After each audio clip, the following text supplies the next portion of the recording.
Kia ora. John Winter's New Zealand Supermarket Sleuth with another report starting in the UK, and we're starting with Amazon. What might the future be for Amazon? Just one small change in the way British consumers do their supermarket shop could make all the difference for Amazon. So what will be the change? Well, if just once a month supermarket shoppers shopped from Amazon, it would make it the 6th supermarket in the country. New consumer research called Trends Spring 2021 report from intelligence and technology consultancy TWC plots how Amazon could steal a substantial share of the UK grocery market and suggests that traditional supermarkets may start to lose dominance, especially with the younger generation and more affluent shoppers. It also says the online grocery trend is here to stay and will only get bigger, with convenience stores needing to increase their participation to combat Amazon's growth. The report reveals the latest perceptions, thoughts and behaviours of 1,200 consumers in retail, convenience, hospitality, food service and wholesale. TWC says it was put together in response to a market gap for straightforward sentiment research and opinion mining on current and future trends. As part of the report, the opinion mining has been overlaid with interpretation and calls to action.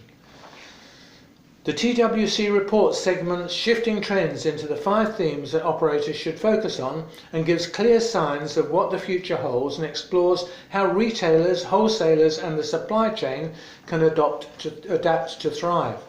The 5 themes are online explosion, experimental hospitality and retailtainment. Oh, these made up words.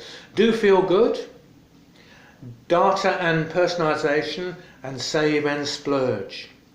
What else is Amazon up to? 6 weeks after debuting its new Just Walk Out grocery store format in the UK, the online giant has opened a 3rd outlet in London. The Amazon Fresh store in White City, one of London's biggest shopping areas, is similar in size to the first 2 sites in Ealing and Wembley Park. It has the same cutting-edge sensor and camera technology that lets shoppers put items in their bags and then automatically be billed when they leave.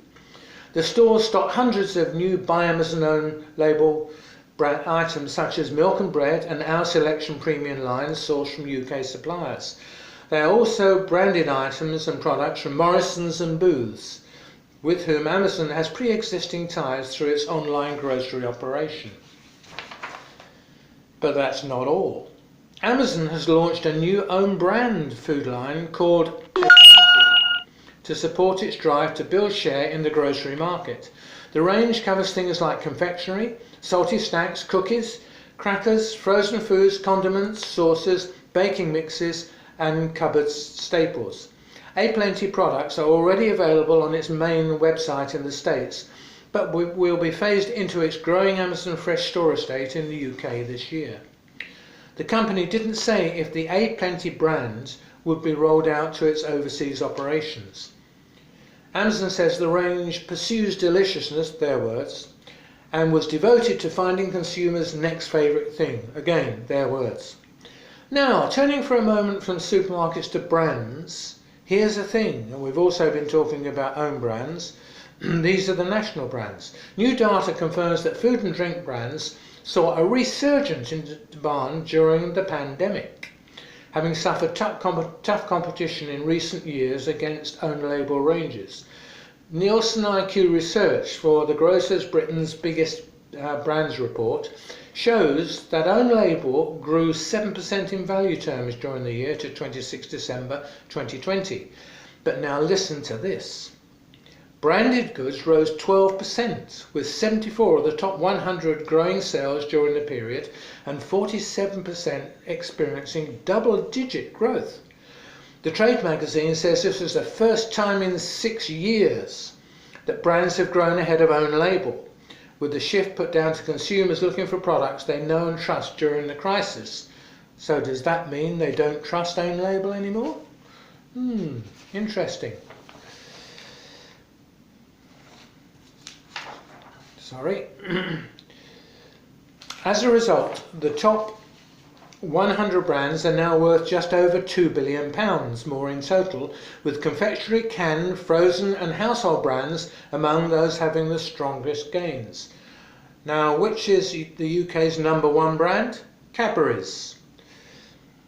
Again, #1, followed by Coca-Cola, Nestle and Walker's. Heinz made the second largest gain in sales, followed by Birds Eye, up £100 million.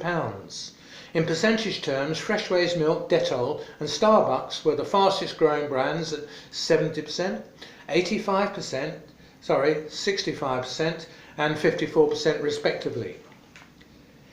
Sales of frozen food continue to go from strength to strength, having just mentioned Birds Eye, adding another £930 million in sales according to the latest Kantar figures released by the British Frozen Food Federation. The data for the 52-week period ending the 21st of March shows frozen has continued to outperform the overall grocery market, increasing by 14.4% in value and 11.5% in volume. This compares to 11.5% in value and 7.9% in volume for total grocery. The frozen category also beat the fresh and chilled category in value growth. The strong sales performance continues the trend first seen a year ago when shoppers spent an extra £131 million on frozen food in the 4 weeks ahead of the first lockdown. Obviously we're stocking up then. And on the subject of frozen food, amid surging demand for plant-based meat alternatives, Iceland is doubling the size of its meat-free range in nearly 1,000 stores. The expansion follows the announcement in January that Live Kindly Collective, the fast-growing US firm that's building up a portfolio of plant-based food brands, had taken over No Meat, the vegan meat alternative company owned by the frozen food retailer. Brands including Fry's, Aumf, I don't know how you pronounce that, and Light Meat, supplied through Live Kindly, will now be available at Iceland and the Food Warehouse stores. Now, returning to supermarket, Asda is said to be planning to cut the number of products it sells by up to 40% as part of its major range review aimed at transforming stores into a simplified discount model. Before it was sold by Walmart, Asda told suppliers last year that it wanted to cut its product range and focus more heavily on its everyday low prices, known as EDLP strategy, to help it with win back shoppers from Aldi and Lidl. A report by trade publication The Grocer said Asda has now told suppliers it was cutting ranges to prioritise the availability of key products alongside innovation in growth areas such as vegan and organic. And of course what they don't say is the less products they have on the store, the more space there is for the other products, they buy more and they get a better deal. Now, for those who buy your wine at Asda, moving away from the conventional strategy of grouping wine by region, it's instead switching to listing wines by grape variety, which happens in Australia and New Zealand actually. It's claimed the move will help consumers navigate the aisle more easily and encourage them to experiment with new wines.